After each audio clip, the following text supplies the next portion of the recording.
Hello everybody and welcome back to the channel. As I said in the last video, I'm kind of in between video games right now for my third slot of daily recording. So doing some React content. I am trying to branch out and do a little bit more different kinds of stuff because I want people to watch my channel because they like my channel and not necessarily because of the games that I play. So if I do different things, try to stick it out and see if you like it. Otherwise, I do have 1,500 plus other videos on the channel for you to check out. Most of it is almost all gaming. Organized in a nice little playlist for you to watch. Be sure to go check that out. Also, do us a solid by clicking the subscribe button to help us reach that 10,000 subscriber mark. It is our next major milestone. And the number only goes up if you actually click the button. So be sure to do that. Like the video to spread it out to other people to give them a chance to subscribe as well. Today's video is going to be talking about why entry-level jobs demand years of experience. I have not actually watched this video, so I have no idea whether it's good or not. But as somebody who has been unemployed, technically unemployed for the last, I don't know, year and a half, something like that, and went through a very long phase of actually trying to find a job without any success because nobody would respond to my applications. This is a topic of conversation that had a great deal of interest to me because, yeah, I went through this whole process of, even trying to find entry-level jobs and couldn't get callbacks or anything. So let's watch this video, see what the channel creator has to say about that. I'll put my 2 cents every once in a while to make sure that we are sufficiently transforming the video. So if I pop in unnecessarily, it's because I'm trying to make sure that enough of it has been changed that nobody can claim that I'm not sufficiently transforming the video. According to a study of over 3.8 million you got to play the game. LinkedIn, you got to play the game. Roughly 38.4% of entry-level jobs required 3 to 5 years of experience, with industries such as manufacturing and software services demanding well over 50%. I want to address the many reasons why the entry-level job is being plagued with unrealistic expectations. I can barely hear this. To properly represent the complexities of the volume's not turned down. a once straightforward role, we'll be using the state-of-the-art Scooby-Doo sandwich. Beginning with, everyone needs to start somewhere, just not with us. From the end of World War II and leading up to the 80s, all right, I'm going to talk about this real quick before he jumps into this because I'm going to give you my perspective and then we'll hear what he has to say because I don't want you to think that I got my perspective from whatever he's about to say. For a long time, it used to be throughout most of human history, you would become an apprentice to somebody who would teach you how to do whatever job it was that you were doing, and then you would go out and become a master at that and then do that job probably for the rest of your life. And even into most of the first part of the 20th century and into even like the 80s, I think, the philosophy was, you're new, you're young, you don't know anything, we're going to bring you in and we're going to teach you how to do this so that you know how to do it our way and you know how to do it right, and then when you take over, you're able to do it well. And at some point in, like, I think the 90s and 2000s, we got to the point where people decided to foist that responsibility off onto colleges. They expected college to teach you everything that you need to know so that you could step into a job. And so now the market today has shifted to where employers feel no sense of responsibility to their employees at all, have no sense of, hey, we need to bring people on and train them on how to do the jobs. We want ready-made employees who are able to step in and do the job with little or no training at all so that we don't have to waste our time on that crap. Waste our time and our money, because training does involve a significant amount of expense when you calculate the fact that the new person learning all of these new things isn't producing at the level that they would if they were already fully trained. So this is a problem, and it makes it very hard to find a job because now employers have gotten used to this idea that, we're only going to take people who are ready to step into the job and do it right now. We don't want to train anybody anymore. And the colleges don't really prepare you for anything. And unless you happen to get lucky and have found the right jobs that prepare you to step into a specific role, you're kind of screwed. So I think that's probably what they're going to talk about here in a second. But I wanted to make sure I jumped in and gave my perspective on that first before I allow the video to kind of compromise my position. Roughly 90% of their vacancies through promotions and lateral assignments, causing a substantial emphasis on the entry-level position. The goal was to hire someone with good manners and a determination to work hard, as the company could then provide the potential candidate with a career trajectory, the necessary training to allow that to happen, and a fruitful pension plan as a way of rewarding company loyalty. While this representation of the entry-level job is what most candidates strive to find today, retirement is not a thing with companies anymore. The 70s largely shaped what entry-level means today. The 80s and 90s began a relentless pursuit for efficiency in an attempt to improve the bottom line. Many American jobs were being replaced with the increase in globalization, as automation and outsourcing were the prioritized method of delegating most roles. Along with this shift, so I think the arc of what we're about to see right now is going to be something along the lines of, and something I agree with, is that companies used to see workers as an investment, right? At least good companies did. I know there's always been companies who saw workers as just mindless robots to be used. But good companies who had a long-term vision had an idea that they were going to invest in their employees so that they would provide long-term benefits over a long period of time. And we shifted away from that through greed and focusing solely on profits, the profits here and now, rather than the long-term stability of a company or the long-term stability of an industry or the long-term stability of a country. So the businesses did it to themselves, and the people who did it first benefited the most because they're not having to deal with the consequences now because they're all done with whatever it was that they were doing. And the people who are continuing to try to do this still don't realize that that mentality is just going to continue making things worse and worse until everything collapses and there's nothing left. Companies found and they're going to be the ones holding the bags because we're already at the point where it's too late to keep doing that. Train them, as only 24% of current vacancies are now filled with internal candidates, a 66% decrease in just the last 50 years, with only 28% of talent acquisition leaders reporting that internal candidates are an important source to fill vacancies. As companies really began to prioritize recruiting skill sets instead of training skill sets, it brings us to our first issue that candidates as well as employers are facing. You need skills to get a job that'll teach you skills that requires a piece of paper when you should have been getting skills. It's an endless loop of BS. Yeah. Hello, you've reached the house of unrecognized talent. Please start after the... With the shift of planning for attrition rather than training for retention, companies have really begun to paint themselves into a corner, leaving a nation of raw talent feeling confused on the effective steps to be able to jumpstart their career. And the thing about that is just, it's a double-edged sword. Yeah, you're not having to train anybody, but you're also making it clear to the people you're hiring that they have no stability where they're going to be. So people complain about the gig economy that we live in right now. Well, both sides did it to each other. Well, the companies really did it to employees, but both sides are having to live in the situation that we live in now. When you make it so that an employee can't count on their job for the long term, they have to constantly be looking out for what's best for them. So rather than focusing on your company and trying to make your company as good as it could be because your success is their success, now they have to look at, hey, I could be cut at any time, so I need to be trying to figure out, I need to be making as much money as I can, and if I can't make that money here, I'm going to go make it somewhere else. So, you get what you ask for, and the companies are getting what they ask for. Employees are no longer loyal. They don't care about your business, and we're going to do what we have to do to get what we need because you're not willing to invest in any kind of meaningful way to give me any kind of job security. So fair is fair. As companies invest 4 times as much into recruiting as they do training, it discourages the true purpose of the entry-level job entirely, as it is more cost-effective to provide as little training as possible and instead demand the skill set is already provided. However, the entry-level job is also in demand, as 92% of executives think the American workers aren't as skilled as they need to be. Boy, I wonder why. 59% of employees have no actual workplace training and are entirely self-taught. You are now employed by one of the most successful restaurants in Bikini Bottom, but it didn't get that way overnight, because the store closes at 6. And whether the demand for the college degree is going to increase or decrease, it's impossible to predict. But one thing that we can say for certain is that the college degree no longer guarantees.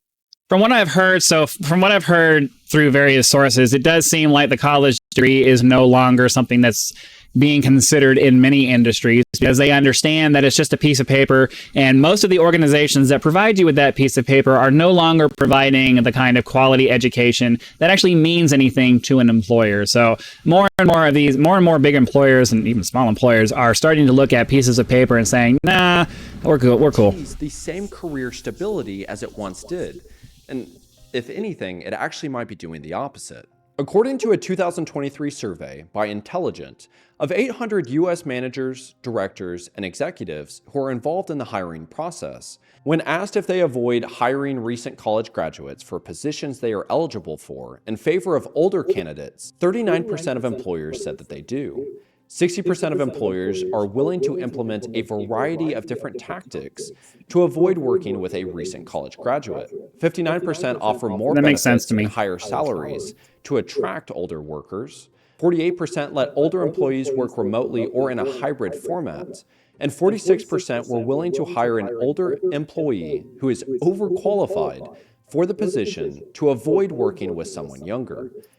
Okay, well, as I said in my last video talking about an employee that was working with Mr. Beast and the reasons why I thought that the topic of that video was really misplaced. But anyways, I compartmentalize everything. I take each individual thing and I look at it individually and I take it on its own merits before I try to combine it all together and turn it into a thing. And that last number to me, that's corporate greed right there. Getting something for getting more experience and all of that for less money because you're pulling them into an entry-level job for somebody who should be in some kind of a management job, and you're getting all that experience at a discounted rate. So while the other numbers, yeah, I think that's a lot. That's mostly attributed to the fact that college isn't what college used to be.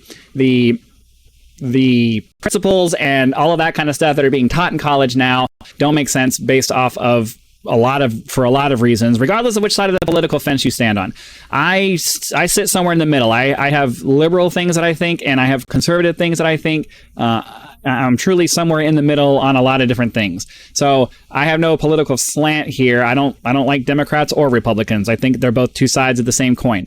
But in this particular instance, I think that there's a lot of reasons why college today is producing people who are far more focused on their ideology than being productive and actually getting something done. And so that is what it is. And then, but this last number here, that's just, hey, if I have a chance to get somebody who has 20 years of experience and I only have to pay them an entry-level wage, well, that's just smart business, right? And 58% of the 800 surveyed stated recent college graduates are unprepared for the workforce. One Krabby Patty for me and a Pipsqueak Patty for the boy. Now, wait just a darn minute. Scott Detman, CEO of Avencia, a U.S.-based career matching service for new graduates, stated, employers are unhappy with the level of talent they are getting in the entry-level space. So instead of trying to take corrective action, they've increased experience requirements. In the last 5 years, we've seen a 20% increase in the number of skills required. So the other thing about that is just the fact that, of course, so just like we have inflation in the economy, and just like we have investors who want to see constant growth in their portfolios, right? Infinite growth is technically possible, but it's not reasonable. It's not reasonable to always see that line going, let's see, I'm trying to make sure the video is showing it going the right way. Constantly going up, right? We always want to see the line going constantly up, but the reality is that it goes up and then it comes down, and then all over time it goes up and down. And it's the same thing here. This is the same mentality. It used to be that you could take some dude off the street, train him to do some basic stuff, and then he would be able to be effective in his job and then move forward. Well, now we live in a time where tech is so advanced, stepping into any entry-level job at this point generally requires a little bit more knowledge and expertise than it did back in the day. And especially if you have a college degree and you're trying to go for these higher level entry-level jobs, well, yeah, of course they want more expertise and all of that because they want to see progress. They don't want to see an entry-level job where you're starting down here and moving your way up. They want the line to go like this, right? Or they want to just keep going like this, and they want you to start here instead of back down here where entry level used to be. So just like there's an inflation in the economy and an inflated expectation in a stock market portfolio or something like that, employers have this unrealistic expectation that the floor for experience for everything should continue to go up as we advance as a society, and that's just unrealistic. You have to leave room for people to come in and start at the very, very bottom and then work their way up, and nobody wants to do that anymore. On job listings. This is where I believe that we really begin to gain insight on the requirements needed for an entry-level job, as well as the confusion for the push of having a college degree, as well as being reprimanded for having one. Which gets us to the chocolate sauce on the sandwich, being what the f do employers actually want? Throughout much of the post-World They want War II ready-made period, employees that they don't hiring have to do practices anything of with. Large corporations have And evolved. I know I'm interrupting a lot, but one of the things I have noticed in the last X number of years, I don't even know, is that nobody wants to be a leader anymore. They want to get paid. See, the problem is that managers in general, they're just like their employees. They want to get paid to do nothing. They don't want to have to do anything at their job. They just want to sit in their job and look important. And most managers aren't leaving their desk and going and interacting with their employees in a way that is intended to make the employee more productive and to help the employee. They just want to hold the employee accountable for the things that they're supposed to get done, punish them when they don't, and take credit for the successes when they work out.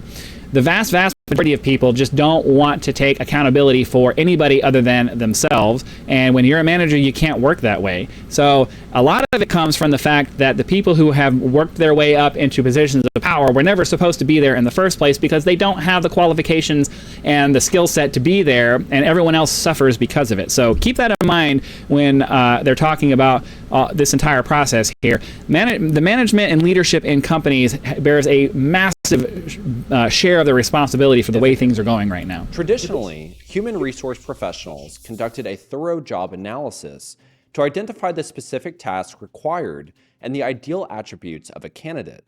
They were aware of the reasonable demands needed from the hiring manager and performed a job evaluation to determine the job's position within the organizational structure and its correspondence pay scale relative to other roles. Job advertisements were widely posted on job boards and in newspapers. Roughly after a week of extensive interviews, reference checks, and skill tests, the candidate was then offered the role. However, according to a 2019 article on the Harvard Business Review, about 40% of U.S. companies, according to research by Korn Ferry, have outsourced much, if not all, of the hiring process to recruitment process outsourcers, which in turn often use subcontractors. And this highlights exactly what I was saying. Nobody wants to actually do the job. They want to find some. I don't want to do this. I don't want to deal with this. And like, I'm not pointing fingers at anybody. I'm the same way. There's lots of things that I don't want to do, and I would rather someone else deal with it.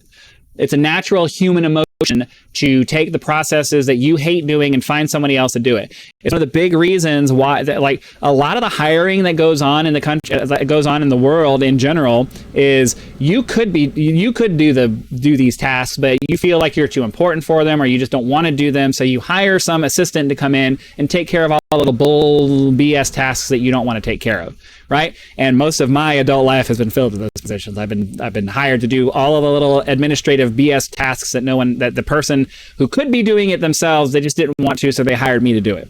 I've been in that position for a long time, or I was when I was actually still working.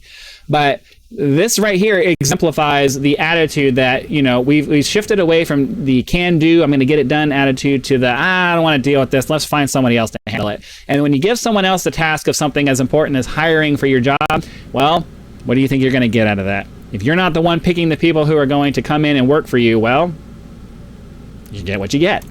And I was slightly suspecting this to be the case. However, I had no idea the magnitude at which this is happening. What is becoming increasingly more popular for the job hiring process is the hiring manager to write down a wish list of qualities and requirements the potential candidate should have. This then would have historically gone to a seasoned recruiter, where they would help gauge the necessary requirements for the role. However, this is largely now just sent to a hiring staff of HR.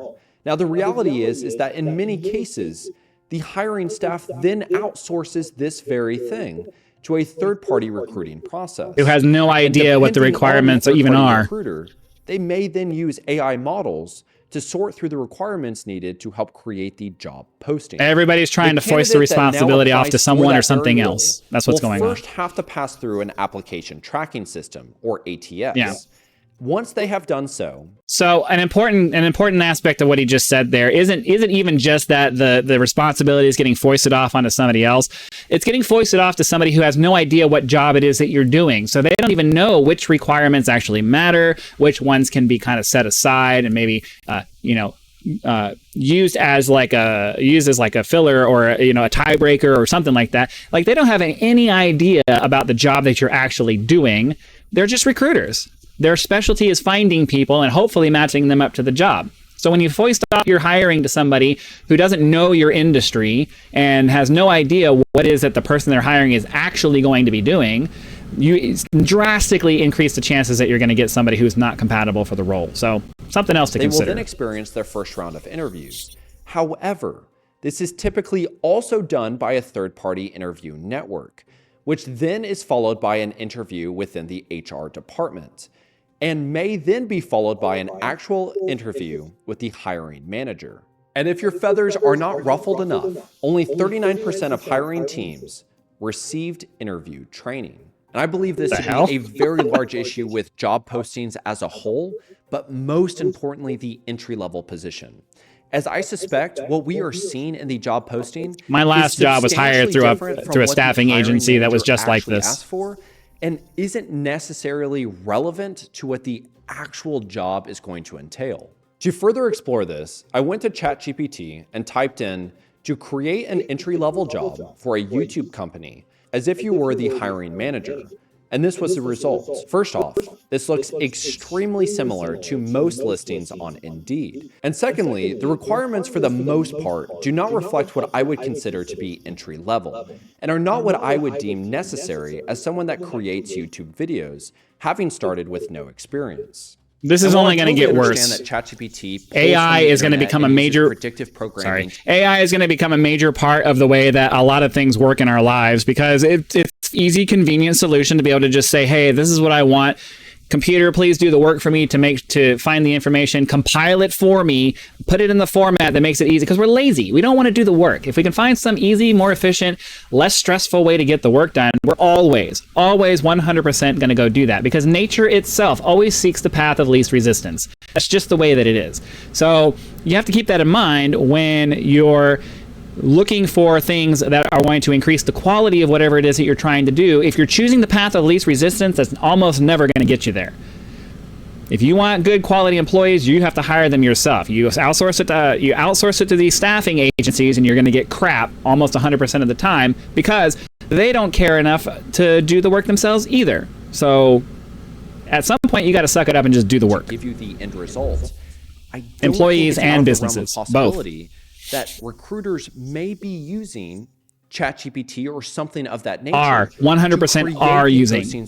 If you think they're not, you're delusional. And if I didn't actually create YouTube videos, I could have looked at the posting that it created and thought, yeah, that seems fair, because I had no reference point to be able to understand. And 99% of people don't for that job. 99% of people don't. Imagine what manufacturing, engineering, software postings are going to look like. If you're not actually an expert in that industry, how do you have any idea what is actually needed to qualify for that position? Yeah, I already talked about that. And I'll take that a step further. The last couple of jobs I worked for were for construction companies in an administrative position. And I can tell you, even having the regular contact I had with things like construction plans and submittal reports for approving materials and all this other kind of stuff, I have a much bigger picture into the construction industry, much bigger window into the construction industry than the average person does. And even I know that I'm not anywhere near qualified to speak intelligently on any of that stuff. Even with the years of experience I have being tangentially associated with it, I still don't know enough. I still don't know enough to even be a hiring person for something like that, to be able to say, this is what you need to know and this is what you don't need to know.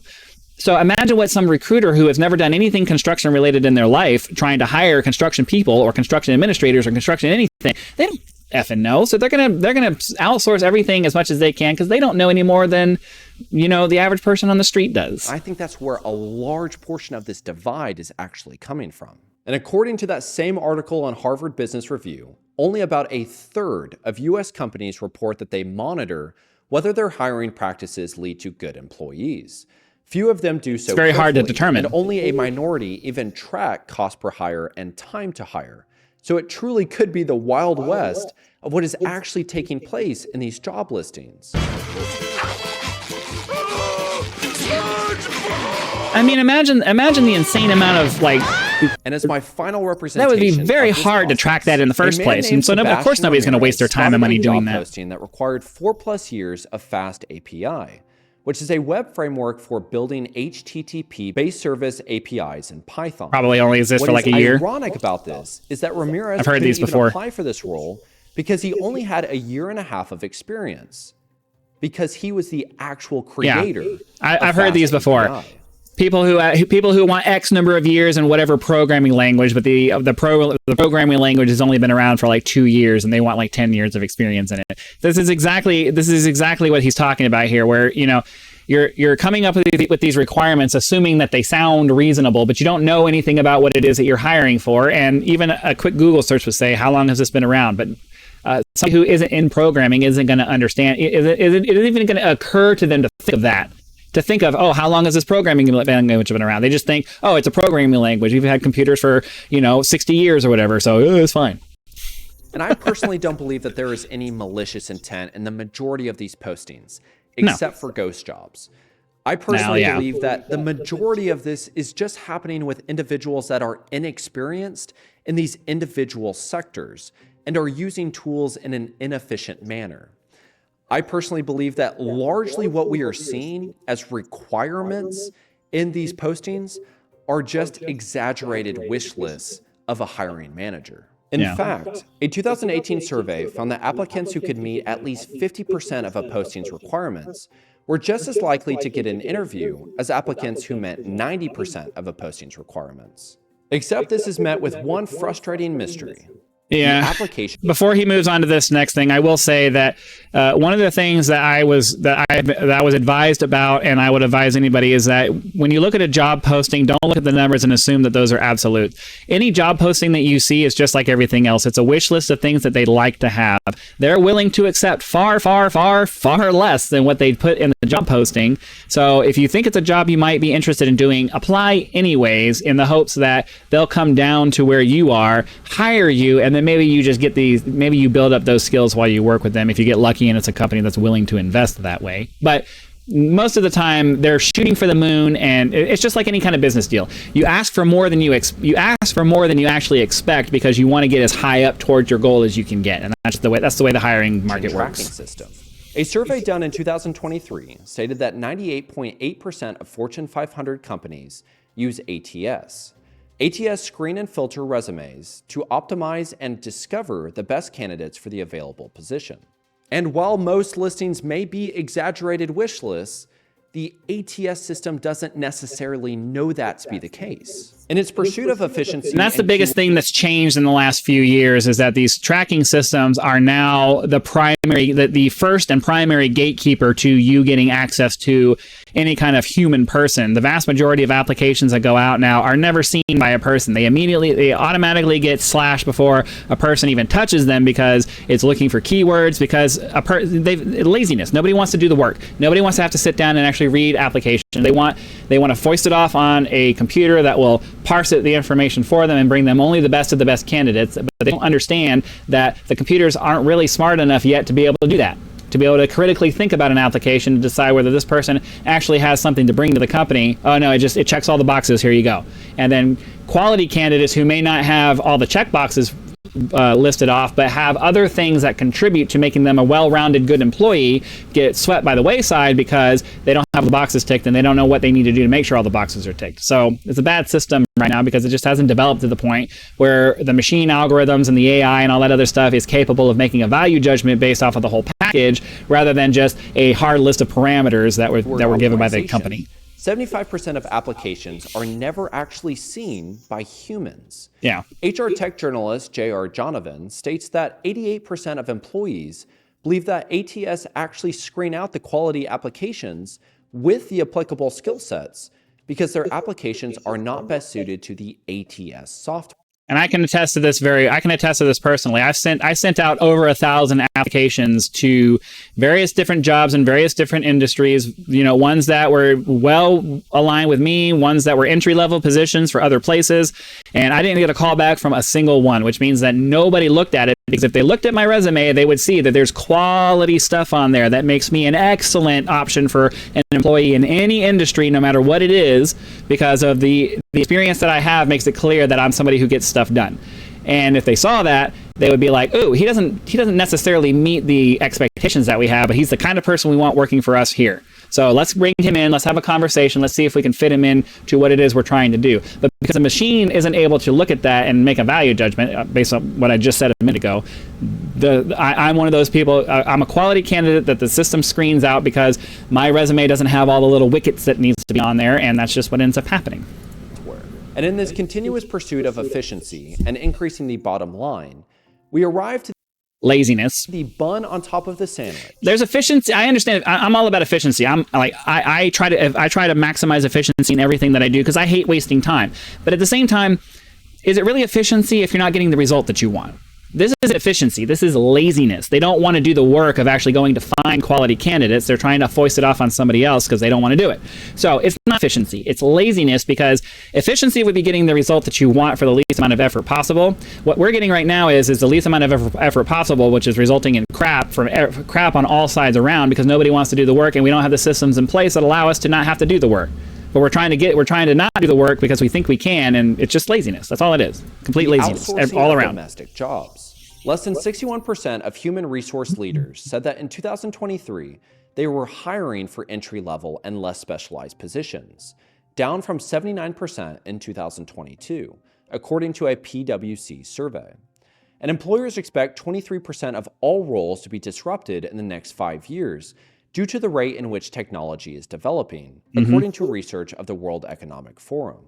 Lastly, according to Forbes, it is estimated that approximately 300,000 U.S. jobs are outsourced every year, and largely these are directly taking what would have typically been entry-level positions. So in reality, even if the application process was perfect, simply just the removal of promoting internal hires and instead hiring from outside companies or just outsourcing it altogether, we can see the entry-level job as a whole is just continuously getting replaced. So then we get the olive on top of this Scooby-Doo sandwich. There's not really much you can say about that. Of entry-level.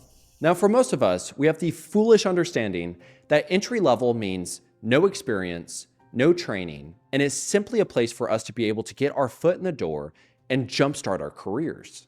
Those words, is it possible to use them in a sentence together like that? Unfortunately, in most instances, it appears that entry-level means asking for experience at a discounted rate.